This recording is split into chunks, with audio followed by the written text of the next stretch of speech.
آج آپ کی خدمت میں کل کی گفتگو اور کل کے مسائل کا تتمہ عرض کرنا چاہوں گا۔ کل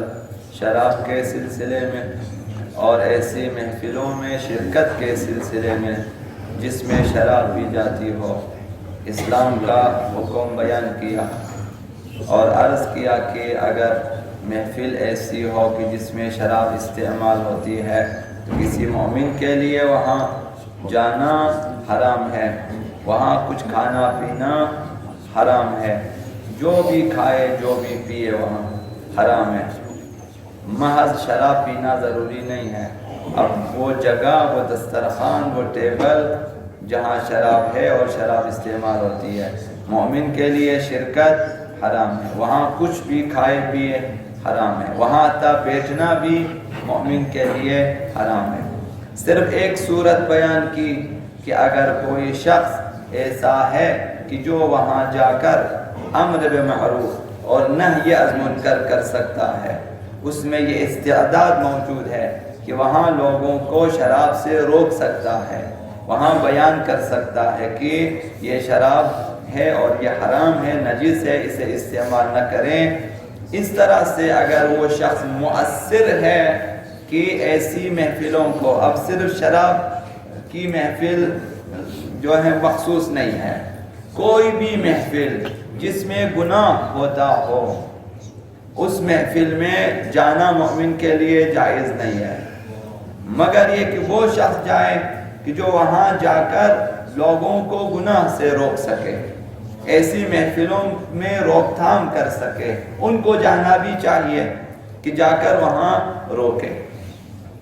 اب شاید معاشرے میں وہ حالات نہیں رہے کہ کوئی مومن جائے اور جا کر وہاں روک سکے۔ اب حالات ایسے ہیں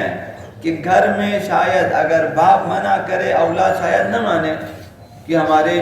شادیوں میں تو گناہ ہونا ہی ہونا ہے۔ اب ایسی محفلوں میں بعض لوگ شاید مجبوراً چلے جاتے ہیں کہ اب بیٹے کی شادی ہے یا بیٹی کی شادی ہے یا بھائی کی ہے، اب دوست کی شادی ہے، نہ جائیں، برا لگتا ہے، لوگ کیا کہیں گے، اس طرح کے بہانوں سے، اگرچہ یہ بہانے شرعی نہیں ہے، غیر شرعی ہے، مومن کو نہیں جانا چاہیے، ایسی محفلوں میں قطعاً شرکت نہیں کرنا چاہیے۔ یہ کل عرض کیا کہ مومن کو چاہیے دین کی حمایت کرے، خدا کی حمایت کرے، اہل بیت کی حمایت میں کھڑے ہو جائیں۔ یہ جو آپ گناہ کی محفل سے اٹھ کر آ جاتے ہو، یہ دین کی حمایت ہے، یہ خدا اور رسول اور اہل بیت کی حمایت ہے۔ یہ جو آپ نے پتہ کیا کہ وہ شادی کی محفل ایسی ہے جہاں پہ یہ لوگ گناہ انجام دیں گے، تو آپ دین کی حمایت کریں اور وہاں نہ جائیں۔ آپ کا نہ جانا انشاءاللہ بہت ہی مؤثر ہوگا اگر مومنین شرکت نہ کریں شادیوں میں، ایسی شادیوں میں جہاں پر حتماً یہ لوگ گناہ انجام دیتے ہیں، تو آپ دیکھیں گے کم و بیش اس برائی کی روک تھام ہو سکے گی۔ تو لہذا مومنین اپنے آپ کو گناہوں سے بچائیں، کم سے کم اپنے آپ کو بچا سکیں کہ بھئی یہ شادی ہے، یہاں گناہ ہے اور میرے لیے شرکت جائز نہیں ہے، وہاں بیٹھنا میرے لیے حرام ہے جب تک گناہ ہو رہا ہے، تو مومنین شرکت نہ کریں۔ حضرت آقا امام زمان علیہ السلام ان کی نظر ہوتی ہے ہماری محفلوں پہ۔ اولاً تو وہ لوگ جو ایسی محفلوں میں دین، خدا اور اہل بیت سے لاپرواہ ہو کر ایسے گناہ انجام دیتے ہیں، انہیں کچھ احساس کرنا چاہیے، یا اپنے آپ کو تشیع کی فہرست سے نکالیں، یا اگر وہ مکتب تشیع میں رہنا چاہتے ہیں تو خدا، رسول اور اہل بیت سے کچھ حیا کریں اور ایسی محفلیں نہ جمائیں۔ اب اگر مومنین دیکھیں کہ یہ لوگ ایسی محفل کر لیتے ہیں، مثلا یا شادیوں میں یا مثلا دوسری تیسری پارٹیوں میں، تو مومنین وہاں پہ شرکت نہ کریں، آقا امام زمان کی حمایت کریں، محض قلب آقا امام زمان کے لیے وہاں پہ شرکت نہ کریں۔ کم سے کم وہ ان کے دل دکھاتے ہیں، کم از کم آپ جا کر اس میں اضافہ نہ کریں۔ حضرت آقا امام جعفر الصادق علیہ السلام نے ارشاد فرمایا، لا ينبغي للمؤمن ان يجلس مجلسا يعصى الله فيه، اس میں شراب کی قید نہیں ہے۔ اگر امام صادق نے فرمایا کسی مومن کے لیے یہ شائستہ نہیں ہے، اسے شرکت نہیں کرنی چاہیے، نہیں بیٹھنا چاہیے ایسی محفل میں جس میں خدا کی نافرمانی ہوتی ہو۔ اب کل جو عرض کی آپ کی خدمت میں، ممکن ہے کہ ناچ گانے کی محفل ہو، ممکن ہے کہ جوا کھیلنے والی محفلیں ہوں، ممکن ہے کہ دوسرے تیسرے کچھ گیمز ہیں جو یہاں پہ کھیلے جاتے ہیں، شرعاً حرام ہے۔ مثلا یہ سنوکر وغیرہ مثلا آیت اللہ سیستانی کے نزدیک شاید حرام ہے، تو ان میں جا کر آپ دیکھ بھی نہیں سکتے۔ ایسی محفلیں گناہ کی، آقا صاحب نے فرمایا کہ مومن کو چاہیے کہ گناہ کی محفلوں میں شرکت نہ کرے۔ لا ينبغي للمؤمن ان يجلس مجلسا، مومن کو چاہیے ایسی محفلوں میں نہ بیٹھیں جس میں خدا کی نافرمانی ہو، ولا يقدر على تغييره، جبکہ وہ گناہ سے نہیں روک سکتا، خود گناہ سے روک بھی نہیں سکتا، تو آپ کس لیے شرکت کر رہے ہیں؟ کم سے کم یہ اگر ان پہ اثر نہ بھی ہوا آپ کے بائیکاٹ کرنے کا، کم از کم فائدہ یہ ہے کہ آپ اپنے آپ کو بچا سکتے، کم از کم میں آلودہ نہیں ہوں۔ کل خدا متعال کو آپ کہہ سکیں پروردگار میں روک تو نہ سکا لیکن میں نے خود شرکت نہیں کیا، میں نے ان سے بائیکاٹ کیا ہے۔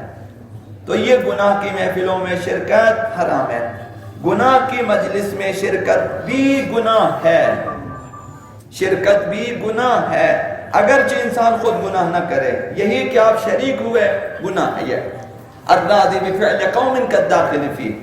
یہ قانون ہے اہل بیت کے ہاں کہ جو بھی کسی قوم کے فعل پہ راضی ہوتا ہے گویا اس میں شامل ہے۔ جب ایک شخص گناہ کرتا ہے، آپ کہیں ٹھیک کیا، یعنی آپ اور وہ گناہ میں شریک ہے برابر کے، چونکہ آپ راضی ہو گئے۔ گناہ پہ راضی ہونا بھی گناہ ہے۔ ایسی مجلسوں میں شرکت کرنا گناہ اور گناہ کی تائید کرنا ہے۔ گناہ کی تائید ہوگی تو گناہ عام ہو جائے گا، مگر یہ کہ انسان وہاں گناہ کی روک تھام کر سکتا ہو، نہی از منکر کر سکتا ہو، گناہ آلود منظر دیکھنے کے بعد جب انسان کچھ بھی نہ کر سکتا ہو تو پھر انسان کی روح تاریک ہو جاتی ہے۔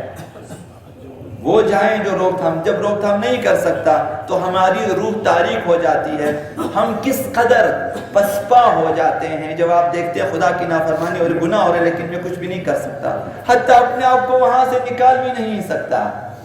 یہ کس قدر مجبوری ہے گناہ کے سامنے۔ انسان کو باغیرت ہونا چاہیے، گناہ اور شیطان کے مقابلے میں غیرت کریں، خدا ان متعال کی حمایت کریں، کم سے کم یہ کہ گناہ کی محفل کو چھوڑ دیں اور نکل آئے۔ اگر ہم وہیں بیٹھے رہیں ہماری روح تاریک ہو جاتی ہے اور گناہ کی برائی اس کی نظر میں آہستہ آہستہ کم ہو جاتی ہے۔ جب گناہ کی برائی کم ہو جاتی ہے انسان کا نفس انسان کو مائل کر دیتا ہے کہ تو بھی کر سکتا ہے، یہ تو سب کرتے ہیں،